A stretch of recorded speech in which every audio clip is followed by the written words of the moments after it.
Democracy democracy democracy, Adani Adani Adani, ये शब्द पिछले कुछ दिनों में कई बार हमारे कानों में गूंजे हैं। कई बार वर्ल्ड इंडेक्सेस में दिखाया जाता है India is a flawed democracy, जिसमें कि भारत का स्थान 85वां है। और साउथ कोरिया, जहां पर बीते दिनों ही देश पर कब्जा करने की नीयत से इमरजेंसी लगाई गई थी, उसका स्थान है 20वां। तो आज हम इंडियाई पर ये बहस क्यों कर रहे हैं? उसका कारण है भारत की छवि को अंतर्राष्ट्रीय मंच पर धूमिल करने का प्रयास। कौन हमें हमारे देश को नफरत करने के लिए प्रेरित कर रहा है? क्या ये जर्मनी में बैठे कुछ लोग जो सोरोस का पैसा लेके भारत को बदनाम करने की साजिश करते हैं, या फिर वो जो अपने आप को देशभक्त बोलते हैं? आइए जानते हैं विस्तार से।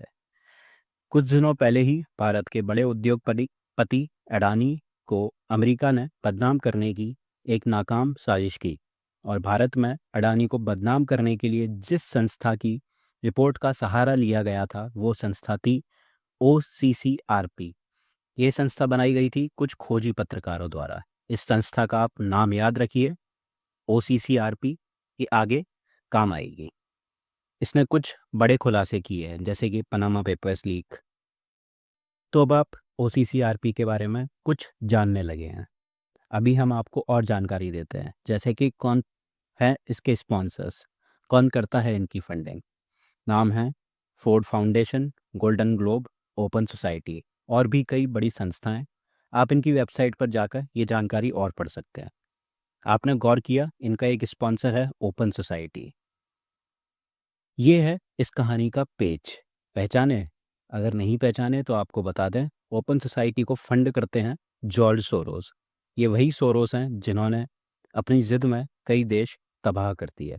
अब इनकी नज़र है भारत और भारत के उद्योगपतियों पर। ये चाहते हैं भारत में सत्ता परिवर्तित हो और भारत भी बाकी देशों की तरह इनकी उंगलियों पर नाचे। और इसमें इनकी मदद करते हैं भारत के ही कुछ प्रसिद्ध यूट्यूबर्स और नेता। एक बात आपको और बता दें, OCCRP दुनिया की पोल खोलती है, लेकिन इनकी पोल खोली फ्रांस की एक संस्था जिसका नाम है मीडिया पार्ट। OCCRP को 50% से अधिक फंडिंग मिलती है अमेरिका सरकार द्वारा। आपने वो कहावत तो सुनी ही होगी, मुंह में राम बगल में छुरी। ये कहावत अमेरिका पर एकदम सटीक बैठती है। ये वही अमेरिका है जो 1971 में पाकिस्तान के समर्थन में भारत पर हमला करने की तैयारी में था। ये वही अमेरिका है जिसने पाकिस्तान की मदद से अमेरिका में कई सालों तक आतंकवाद फैलाया। अमेरिका की एक खास बात और है, ये ये किसी भी देश को आगे बढ़ते हुए नहीं देखना चाहते, चाहे भारत हो, पाकिस्तान या बांग्लादेश। जब इमरान खान ने इनका विरोध किया, आज वो जेल में है। जनता द्वारा चुनी हुई हसीना को पद से हटाकर आतंकियों को बांग्लादेश में खुली छूट दे दी। और भारत में बैठे कुछ लोग जो अपने आप को देशभक्त बोलते हैं, उनके लिए हसीना डिक्टेटर और यूनुस फरिश्ता है। देश को तानाशाही बताया, जबकि इनके खास दोस्त साउथ कोरिया में जो भी हालात हैं उसके ऊपर एक लफ्ज़ नहीं। वही कहानी है जर्मनी में बैठे यूट्यूबर्स की। बांग्लादेश की चुनी हुई नेता को डिक्टेटर बोलते हैं और बिना कोई चुनाव जीते पद पर बैठे हुए यूनुस को फरिश्ता। अमेरिका सिर्फ यूट्यूबर्स के जरिए ही नहीं, इनकी यूनिवर्सिटीज़ में पढ़ के गए लोगों को भारत में ऊंचे पद दिलवाकर भी भारत को बांधने का प्रयास करता है। जैसे हार्वर्ड से पढ़े हुए लोगों को RBI में ऊंचे पद दिलवाना। ये एक काम में और माहिर हैं। अगर सीधी उंगली से घी ना निकले तो उंगली टेढ़ी कर देते हैं।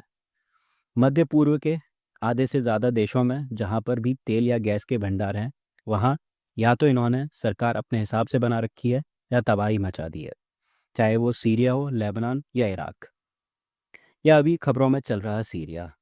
ये आतंकी संगठन जैसे कि अलकायदा को भी फंडिंग करते हैं।